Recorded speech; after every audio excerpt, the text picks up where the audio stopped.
Welcome to Fan for Racing Radio. I'm Fan for Racing Sharon, and joining me today is Sal Segala, and we are here for the Talladega review for the NASCAR Cup Series. 2 JGR cars have advanced, and now we're wondering who the next two are going to be. So, Sal, welcome to the show, and your thoughts on the race? Oh, thank you. Yeah, it was a good race. Seen some different drivers up in the top 10 this week. Ones that we're not sometimes not used to seeing, but then with Talladega, what do you expect? Anything you expect the unexpected. Exactly right. And I thought it was a very intense race. I was like, my stomach is in knots. I can imagine how those drivers are feeling. It was Oh, intense at the end. yeah, it was really good. Really good Okay. race at the end. It certainly was. Okay, we'll get into our notes here now. Chase Briscoe locked up his championship 4 spot with an overtime victory at Talladega Superspeedway. In a typically dramatic push to Talladega Superspeedway's checkered flag, Joe Gibbs Racing's Chase Briscoe made a last lap pass on the frantic field to claim victory in Sunday's YellaWood 500 in the NASCAR Cup Series round of 8 playoff race during his first ever career shot at the season title. The 29-year-old Indiana native, Chase Briscoe, will join his JGR teammate, Denny Hamlin, who won last week at Las Vegas, leaving the final 2 spots in the championship 4 to be decided at next week's race at Martinsville. That's the elimination race. So Chase Briscoe won that race in his 3rd win of the year, the first at Talladega, and his 5th career win. He is now locked into the championship race at Phoenix alongside his teammate Denny Hamlin. Todd Gilliland finished 2nd for a while. I thought Todd might come up with that victory, Sal. Yeah, it was a good race. I thought for a minute there, Todd Gilliland. Well, towards the end, Ty Gibbs pushed Chase Briscoe through, but looked Yeah. like Todd Gilliland had a good shot at it. Towards the end, he was really fighting, led a few laps back and forth. It was Yep. good to see Cole Custer finally get a good finish at 5th. And then you got the Hurricane in 6th, Tyler Reddick in 7th, and Chris Bell, who was another one who I thought was going to sneak out a win and fell back. Brad Keselowski still looking for that win before the end of the 2024 Yeah. 2025 season. That rounds out Finished your 10th. top 10. Yeah. The pole sitter, Michael McDowell, led 5 laps on the day. He earned the fastest lap bonus and finished 17th. A late race caution caused by the number 17 of Chris Buescher, a spin, set up an overtime finish. William Byron and Kyle Larson started up front on the final restart. Wallace led at the white flag. Larson ran out of gas on that final lap, and Byron spun out in the tri-oval, coming to the checkered flag. Briscoe jumped to the lead late in the lap and won by 0.145 thousandths of a second. Stage 1 was run by Ty Gibbs, Stage 2 by Chase Briscoe.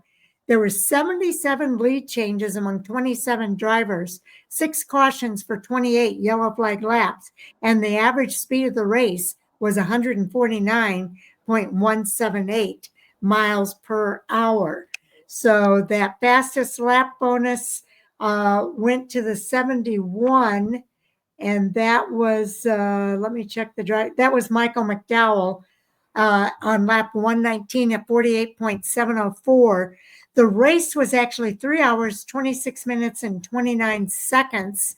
And man, this was a nail biter all the way to the end. Yeah, it sure was. Like I said, I thought Todd might have been able to pull off a win with Chase Briscoe. Felt bad for Kyle Busch, who ran good all day. Yes, he was having a good day. Led some laps. He tried taking that outside line with like 3 or 4 to go, and that line just never materialized. So he ended up, gosh, a 19th place finish. That's Joey Logano was another one who was looking for another really needed a good win or a good finish and ended up back in 16th. And once he fell back, he couldn't make the time back up. Yeah, it's amazing. Only two playoff drivers finished in the top 10 this week. Do you want to cover the other playoff drivers and the rookies? Yeah, I'm looking up and down right now. The highest finishing rookie was Shane Van Gisbergen. Riley Herbst was another one that had a good. He did. He had a really good run going for a while. Then um, something happened with his car. He had an engine issue. Yeah, and Tyler Reddick ends up finishing 7th. Chris Bell 8th, and like we said, Brad Keselowski still grabbing himself a top 10. And I'm impressed with Shane Van Gisbergen on the ovals. He's starting to be a little more competitive there. Yeah, I mean, he should be. Well, he's starting to visit some of these tracks for the second time. Yeah, that's what he said. Yeah. So there's some other playoff drivers that finished well below. Denny Hamlin finished, Ryan Blaney finished 23rd, Hamlin in 24th, William Byron 25th, and Kyle Larson 26th. Chase Elliott had an accident that took him out on lap 51 along with some other drivers, and he ended up finishing last in 40th place. So a big shakeup in the points this week, although I think there's some similarities that are there too. The other drivers taken out on that lap 51 accident include Noah Gragson, AJ Allmendinger. He had the wind knocked out of him. That was a hard hit. Ricky Stenhouse Jr. and Justin Haley all out on lap 51. Eric Jones involved in an accident, took him out on lap 55. Austin Cindric was still running, but he only got 77 laps in. Josh Berry had a drivetrain issue that took him out on lap 133. Riley Herbst out because of his engine failure on lap 141. Also, Cody Ware had an engine failure that took him out on lap 165. Chris Buescher was out on lap 186 due to an accident. There were 26 cars finishing on the lead lap. The rest of the cars between Chris Buescher in 30th and Kyle Larson in 26th. Those cars all finished but a lap or more down. So any other thoughts here, Sal? No, just congrats to Chase Briscoe on the big win, his first super speedway win. So I know it meant a lot to him. It sure did. He was pretty emotional. Okay, let's go ahead and cover the points then. Okay, the points are Chase Briscoe is locked in the final round of 8, along with Denny Hamlin, his teammate. Sitting in 3rd is their other teammate, Christopher Bell.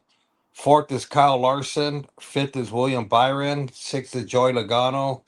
7th is Ryan Blaney, and 8th is Chase Elliott, who has his work cut out for him next week in Martinsville. He needs a win. Yeah, a lot of these drivers are really going to be jockeying. There's just 1 point between Christopher Bell and Kyle Larson, and then going down. William Byron is 36 down, and just 2 points behind him is Joey Logano.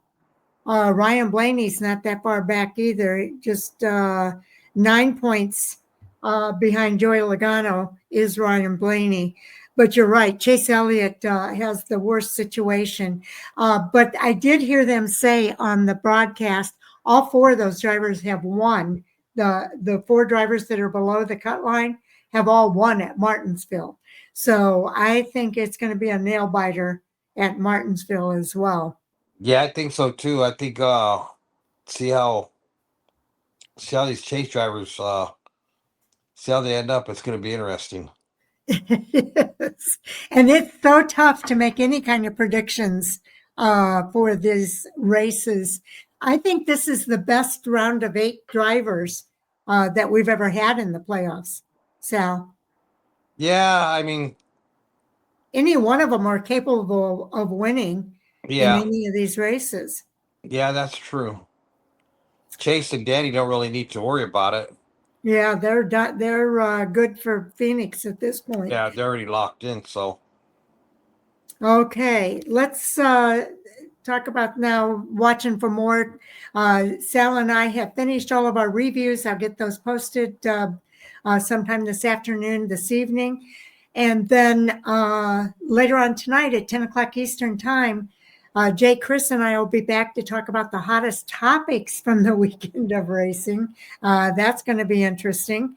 And then later on this week, Jay and I will preview NASCAR's top 3 series, all racing in the elimination race at Martinsville this coming weekend. And it's going to be exciting.